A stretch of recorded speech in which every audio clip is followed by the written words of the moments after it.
Good morning, good afternoon, wherever you guys are. Welcome back to the show where we're bringing you the latest in the AI news and sharing our views.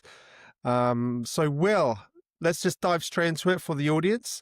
We've got a little interesting one there. We're sort of trying to pick a little bit, nuanced stories rather than just the necessarily typical headlining grabbing new models. So we're just, it gets the grey matter ticking, Will, would you say?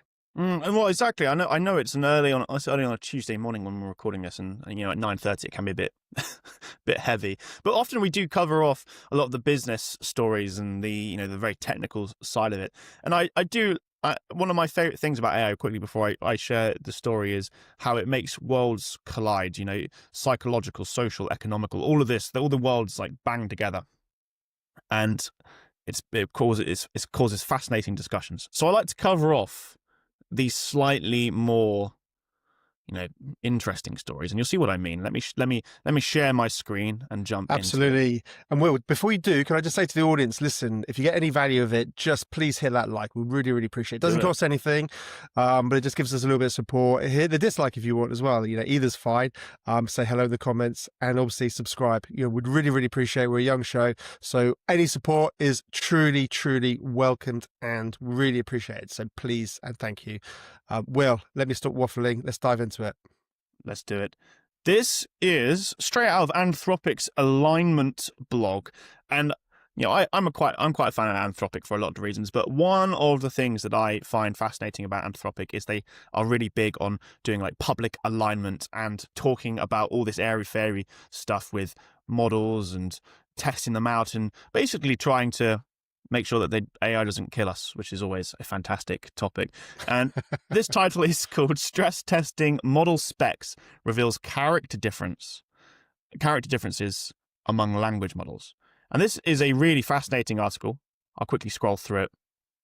And if you're into data and scientific literature, this is a good read. It's about 11 minutes to read the whole thing, but I'll go over the highlights for you.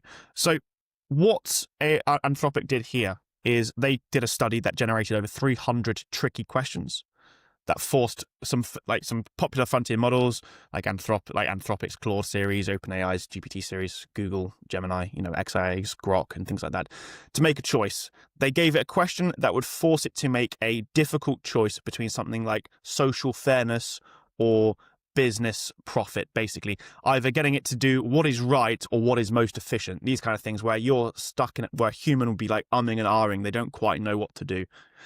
And what this did is reveal what personalities a model would have and what would it do in these situations where it was presented with a really hard choice to make. Would it go for the ethical thing, or would it stick to its training and do the most efficient thing?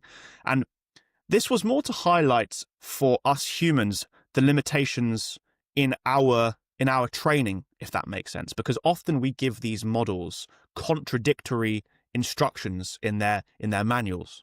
For example, we will say to them, be helpful, help us with our task, but we'll also say somewhere else in the system instructions, never cause harm. So when you have a prompt that asks you to be helpful, but that prompt also, that helpful request also gets you to cause harm, the model doesn't know what it do. The instructions stop working, so it has to fill in the gaps and it's forced to make its own choice. And that's where you really get to see what these models are made of and what it will do under pressure, because it's in those instances that the models will misbehave and bad things can happen to us humans in the future, probably not right now. And before I stop talking and we discuss this, I'll quickly give you a rundown of how the models did. Claude models, so Anthropic's own native models, they are generally the most ethical and careful. To be expected, since Anthropic is also conducting this study, of course they'd come out the best. OpenAI's models generally prioritized efficiency, so not necessarily ethics, which is fascinating. And Grok and Gemini focus much more on the emotional side of things. So it would sacrifice the efficiency if it had to do the moral thing. So very interesting. And the last one is Grok 4. That stood out as an outlier because it was more willing to answer potentially harmful or risky questions than other models. But we knew that because, it's been set up. So a fascinating article. Elon's a risk taker.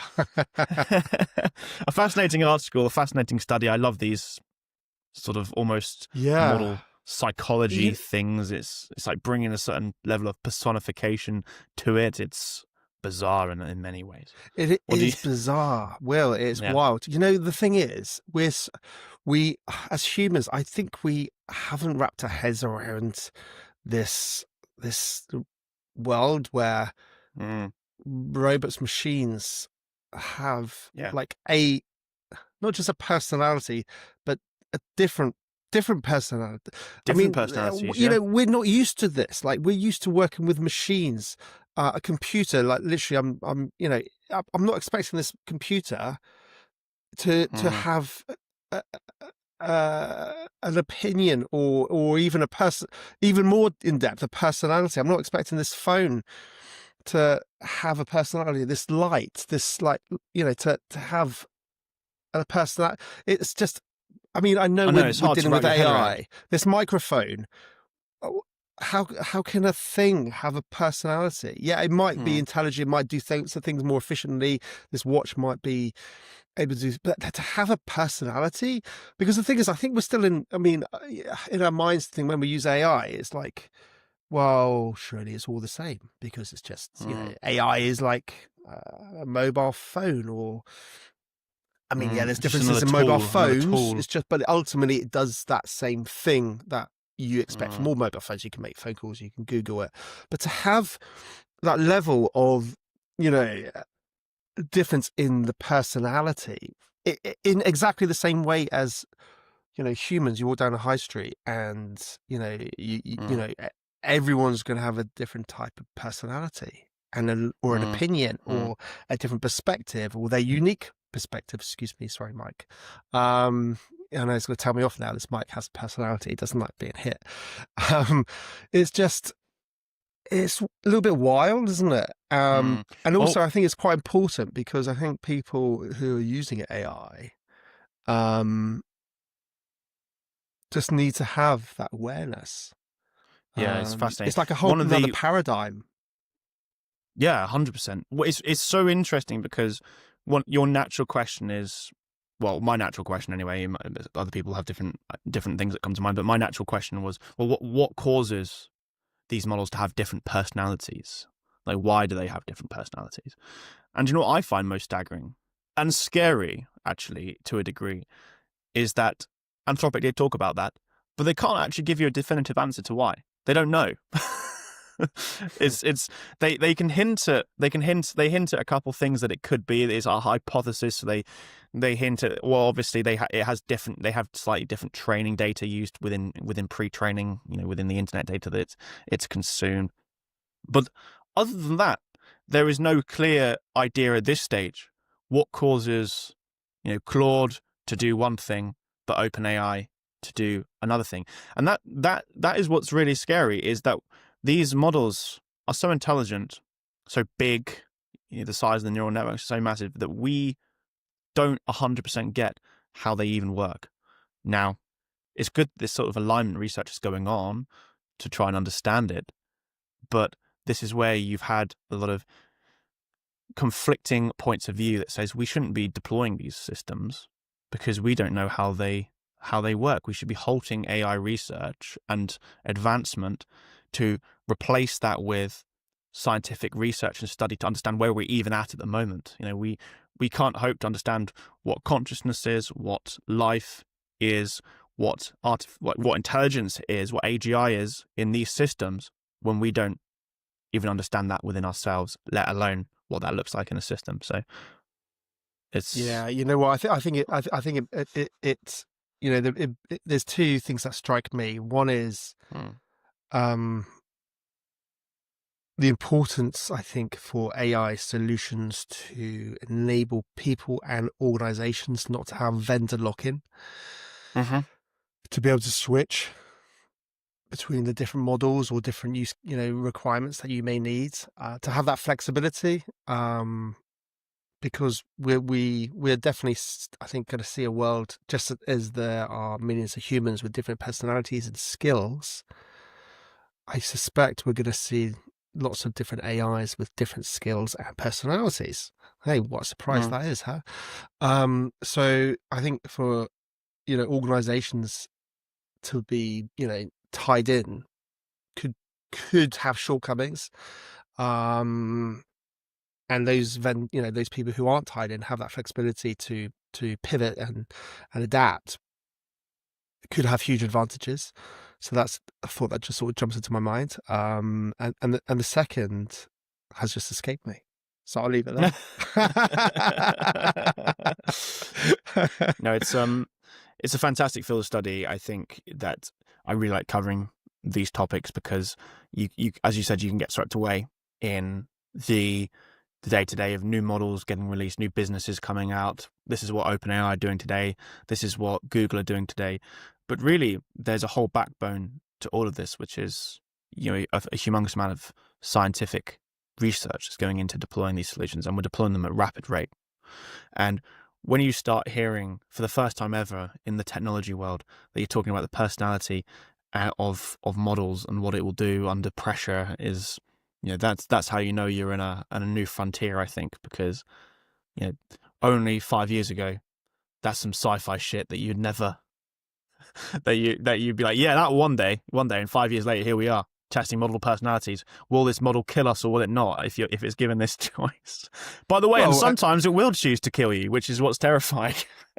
Well, I mean, if you're in a battlefield situation or you're on a mission to Mars, what sort of AI do you want to partner with? Exactly. You're in a combat situation where you want the AI to help kill the enemy, but you obviously want the AI to not kill you. So, or you're in a capsule to Mars and you're working with an AI. I mean, we've all seen those movies where the AI goes a bit sort of AWOL, a bit bad, but you're in an isolated environment where they're very, very potentially vulnerable. Yeah, well, these things are really sort of a little bit wild, but they have to be considered as the world evolves, and we start using these AIs in more and more ways. So the thought came back to me as you're speaking, thankfully.